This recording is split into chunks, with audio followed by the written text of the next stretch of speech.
సుమన్ టీవీలో మీ business promotions కోసం ఈ కింది నెంబర్ను సంప్రదించగలరు.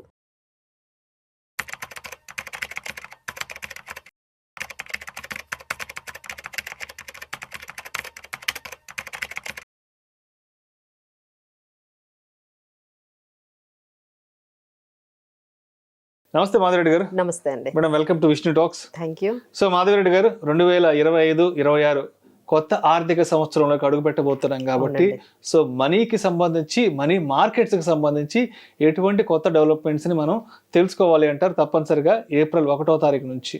ఫస్ట్ ఫైనాన్షియల్ ఇయర్ అనేది మనకి స్టార్ట్ అయింది. ఫైనాన్షియల్ ఇయర్ అంటే అందరూ అర్థం చేసుకోవాల్సింది ఏప్రిల్ 1 2025 నుంచి 31 మార్చ్ 2026 ఇది మనకి ఫైనాన్షియల్ ఇయర్. దీనికి సంబంధించిన చేంజెస్ అన్నీ కూడా మనకి రీసెంట్ గా బడ్జెట్ లో ఆమె చెప్పారు. సో ఆమె బడ్జెట్ లో ఏవైతే చెప్పారో అవన్నీ ఇప్పుడు స్టార్ట్ అవుతాయి.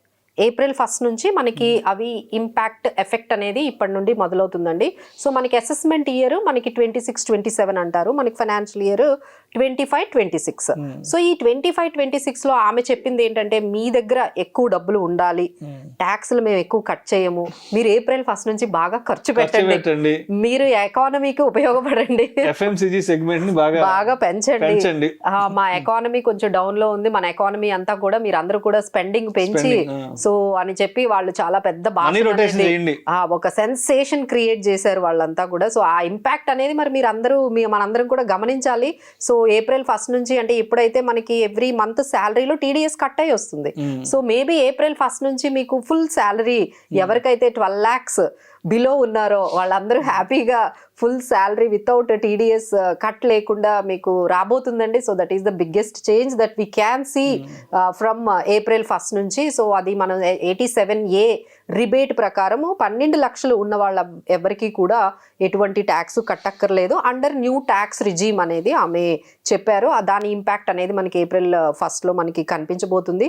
సో అది మైండ్ లో పెట్టుకొని ఇంకా మనం అంటే అందరూ న్యూ ట్యాక్స్ రిజీమ్కి అనేది ఆల్రెడీ ఫిక్స్ అయిపోయారండి. అంటే 80% ట్యాక్స్ పేయర్స్ అందరూ కూడా మనం న్యూ ట్యాక్స్ రిజీమే అనేది ఫిక్స్ అయిపోయారు, అందరూ కూడా కన్వర్ట్ అయిపోయారు.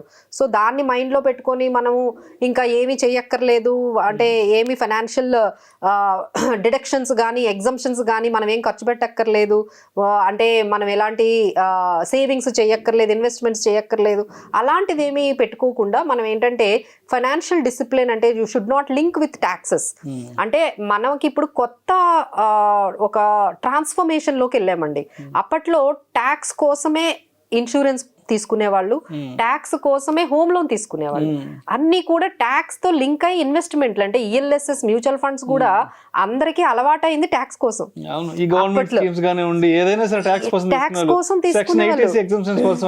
అంతేనండి. ATC అలానే ATD లో హెల్త్ ఇన్సూరెన్స్ వస్తుందని దాన్ని హెల్త్ ఇన్సూరెన్స్ తీసుకునే వాళ్ళు, ఇక ELSS స్కీమ్స్ ఇవన్నీ కూడా ఈ సుకన్య సమృద్ధి స్కీమ్ ఇవన్నీ కూడా బాగా పాపులర్ అయింది. ATC టాక్సేషన్ లింక్ అవుతూ అండి.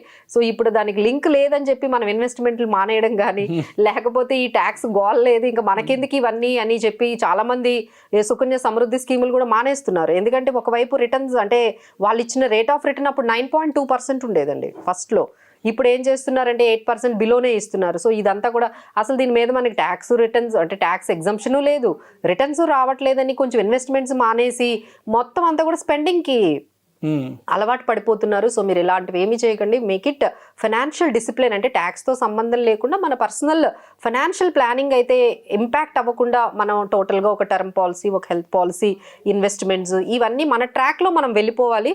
మేబీ ట్యాక్స్కి లింక్ అవ్వకపోవచ్చు కానీ బట్ మన ఫైనాన్షియల్ ప్లానింగ్ అయితే మాత్రం ప్రాపర్గా చేసుకుంటూ వెళ్ళాలి. అలానే మనకి న్యూ ట్యాక్స్ స్లాబ్స్ కూడా వచ్చాయండి. అంటే ఎవరికైతే 12 లక్షల కన్నా ఎక్కువ ఇన్కమ్ ఉందో వాళ్ళందరూ కూడా న్యూ ట్యాక్స్ స్లాబ్స్ ఒక్కసారి మీరు అందరూ కూడా చెక్ చేసుకోవాలి. అందులో ఏంటంటే 4 lakhs వరకు ఎగ్జంప్షన్ ఇచ్చి 4 to 8, 8 to 12, 12 to 16, 16 to 20 ఇలా వాళ్ళు డిఫరెంట్ కొత్త స్లాబ్స్ అనేవి ఇంట్రడ్యూస్ చేశారు. అవి కూడా కొంచెం ఈ ఇయర్ ఎవరైతే ఫైనాన్షియల్ ఇయర్లో ఎంటర్ అయ్యారో వాళ్ళందరూ కూడా ఒకసారి గమనించుకోవాలండి. ఎవరికైతే 12 లక్షల కన్నా ఎక్కువ ఉందో వాళ్ళందరూ కూడా న్యూ ట్యాక్స్ రిజిమ్లో ఉన్నారో వాళ్ళందరూ కూడా న్యూ ట్యాక్స్ స్లాబ్స్ ఏవైతే ఆమె ఇంట్రడ్యూస్ చేశారో చూసుకోవాలి. చూసుకొని మనకి ఎంత ట్యాక్స్ పడుతుంది ఏంటి అనేది ఒకసారి గమనించుకోవాలి. సో ట్యాక్స్ కోసం అని మీరు ఏమి ఇన్సూరెన్స్ పాలసీలు ఇలాంటివన్నీ తీసుకోకండి. ఎందుకంటే ఇప్పుడు తర్వాత మీకు బెస్ట్ ఎగ్జాంపుల్ ఏంటంటే మీరు ట్యాక్స్ కోసము ఓల్డ్ ట్యాక్స్ రిజీమ్లో ఉన్నారు, అప్పుడు మీరు ఒక 50,000 పెట్టి ఒక ఇన్సూరెన్స్ పాలసీ తీసుకున్నారు, ఇప్పుడు మీరు కన్వర్ట్ అయిపోయారు న్యూ ట్యాక్స్ రిజీమ్లో, కానీ మరి ఇన్సూరెన్స్ పాలసీ కట్టాలి కదా 10 years వరకు. So these are all the things. అలానే హోమ్ లోన్ అనేది తీసుకున్నారు, సో తర్వాత ట్యాక్స్ కోసం తీసుకున్నారు, ఇప్పుడు అది ఉపయోగపడకపోవచ్చు. సో ఇలా మీరు ట్యాక్స్ కోసం అని ఏమీ చేయకండి. మీకు అది పర్సనల్ ఫైనాన్సెస్లో ఒక భాగం అయితే తప్పకుండా మీరు అలాంటి చర్యలు తీసుకోవాలి, కానీ ట్యాక్స్ కోసమే తీసుకోకూడదు. ఇలాంటి చేంజెస్ అంటే ఒకసారి ట్రాన్స్ఫార్మ్ అవుతున్నాం, మనం న్యూ ట్యాక్స్ రిజీమ్కి ట్రాన్స్ఫర్ అవుతున్నాము ఓల్డ్ ట్యాక్స్ రిజీమ్ నుండి. సో ఇలాంటి జాగ్రత్తలు తీసుకుంటూ మనం ముందుకు వెళ్ళాలండి. అండ్ అదేవిధంగా ఏదో ట్యాక్స్ హార్వెస్టింగ్ అంటే, అవునండి, అవును, దాని గురించి కూడా డీటెయిల్ గా చెప్పండి. సో చాలా మంది అంటే ఈ మధ్య మా కొంతమంది క్లయింట్లు కూడా ఇది చేశారండి, ట్యాక్స్ హార్వెస్టింగ్ అనేది. సో ట్యాక్స్ హార్వెస్టింగ్ అంటే మనం ఇప్పటి వరకు కూడా మనం ఫోకస్ అంతా ఎక్కడ ఉంటుంది, ఓకే మన టోటల్ ఇన్కమ్ ఎంత, ట్యాక్స్ డిడక్షన్స్ ఏంటి, ఎగ్జంప్షన్స్ ఏంటి, ఎటువంటి మనకి ట్యాక్స్ రిబేట్స్ వస్తున్నాయి, వీటి గురించే మనం మాట్లాడుకున్నాం. కానీ బట్ మ్యూచువల్ ఫండ్స్ లో నుండి కానీ స్టాక్ లో కానీ మనం అమ్మినప్పుడు వచ్చిన క్యాపిటల్ గెయిన్స్ అనేవి ఎలా తగ్గించుకోవాలనేది తెలియదండి. ఎందుకంటే ఏవైతే ఈ గెయిన్స్ ఉన్నాయో అంటే capital gains from equity are from mutual funds, ఇవన్నీ కూడా వీటిలోకి క్లబ్ చేయడానికి లేదు. వీటికి సెపరేట్గా మనము సెపరేట్ చేసి, అంటే మీ శాలరీ ఇన్కమ్, హౌస్ ప్రాపర్టీ ఇన్కమ్కి సెపరేట్గా వీటికి ట్యాక్స్ అనేది వేయాలి. సో వీటి మీద మనం ఎప్పుడు దాని మీద ఫోకస్ చేయట్లేదు. సో బట్ అందరికీ తెలిసిందే, ఎవరికైతే 1.25 lakh కన్నా మీకు గెయిన్ గాని వచ్చిందంటే దాని మీద 12.5% వరకు లాంగ్ టర్మ్ క్యాపిటల్ గెయిన్ అనేది 1 year అబోవ్ హోల్డింగ్ అయితే మీరు కట్టాల్సి ఉంది. అలానే మీరు షార్ట్ టర్మ్ క్యాపిటల్ గెయిన్ కానీ మీకు ఏదైనా వస్తే దాని మీద 20% ట్యాక్స్ కట్టాలండి.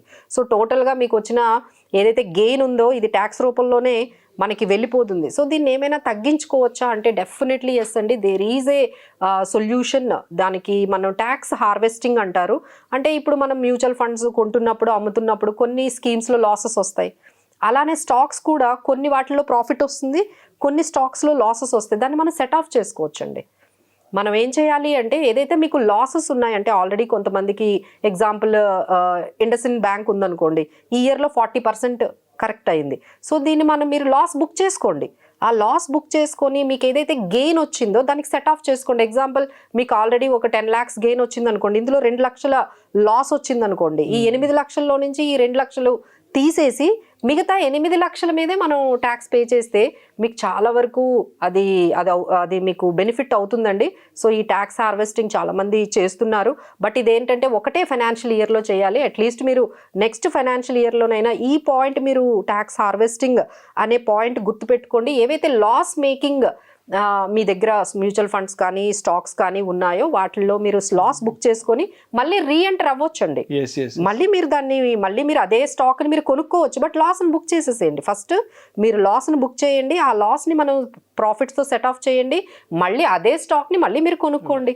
సో సెల్ అండ్ బై అనే ఈ కాన్సెప్ట్తో మీకు దాదాపుగా 1 లక్ష రూపాయల వరకు మీకు బెనిఫిట్ అయితే వస్తుందండి. సో ఎవరైతే ఈ మ్యూచువల్ ఫండ్స్లో స్టాక్ మార్కెట్లో బాగా బయింగ్ సెల్లింగ్ చేస్తున్నారో ఈ ట్యాక్స్ హార్వెస్టింగ్ అనే కాన్సెప్ట్ అయితే బాగా ఉపయోగపడుతుంది. Thank you so much Madhavi గారు. Thank you.